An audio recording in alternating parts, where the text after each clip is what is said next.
Wala nang mga api sa product mo with the help of ChatGPT. So yung prompt na ituturo ko sa inyo ngayon na pwede mong magamit sa ChatGPT will give you 20 plus ideas para sa product or service mo.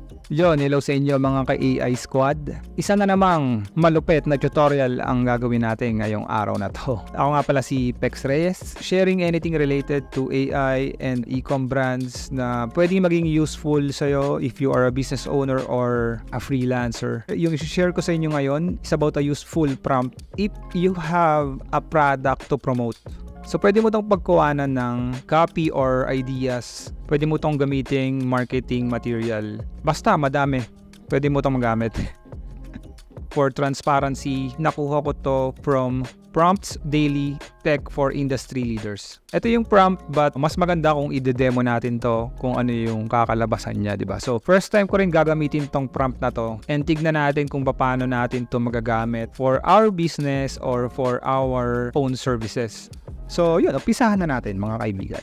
Buksan lang natin yung ChatGPT natin. So, on natin tong plug-in natin na Browse with Bing para connected siya sa internet and makapag-research siya ng mga kailangan niyang i-research for this particular prompt. So, yung prompt is about a product or service. So, it's about back your product with facts. So, sabi dito, generate a list of statistics and facts that support the effectiveness of product or service. Also include the source of those facts. Product, insert here. So, yun, try natin tong prompt na to. Copy lang natin. Yan. So, isip tayo ng product muna. So, let's say product nyo is ito sigurong Mine Gold Chewy Tamarind Candy.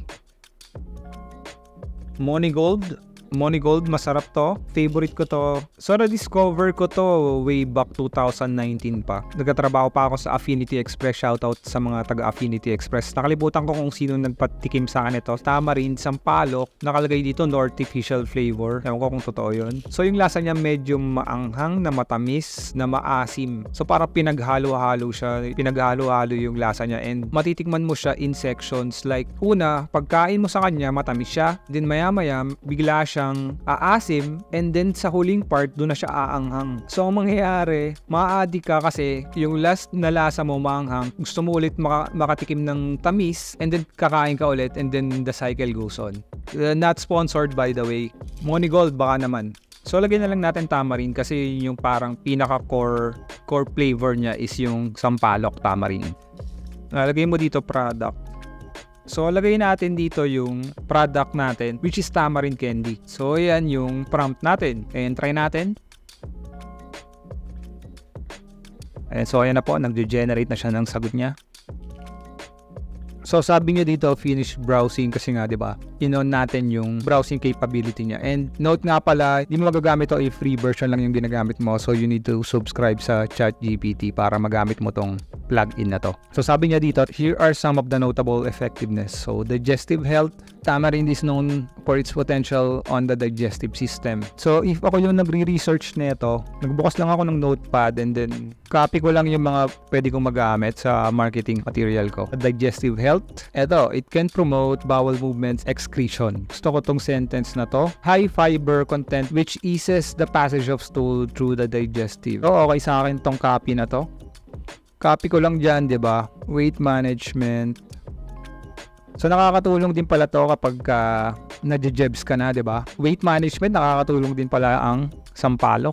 Ngayon ko lang nalaman yan. Associated with weight loss due to its content of flavonoids. And so, ito, di ba? Marketing material na to. Copy, pwede mo magamit. Yan, ito. Citric acid which may help in controlling appetite. So yan, copy mo lang dyan yung mga sa tingin mong pwede mo magamit, diba? So hindi naman natin to gagamitin lahat. Kunyari gusto mo na gumawa ng video sa ads mo or static graphics, pwede mo tong magamit. Its dietary fiber content can absorb excess LDL cholesterols from the body. So ang gaganda nung mga sinabi dito. Maganda, napakaganda. Sugar control, possesses anti-inflammatory properties and contain the enzyme. So ito lang, pwede na kahit di na natin kunin yung sa diabetic kasi Baka hindi mo pwedeng sabihin yon sa ads. Not sure. Etong mga to, pwede mo na yung magamit.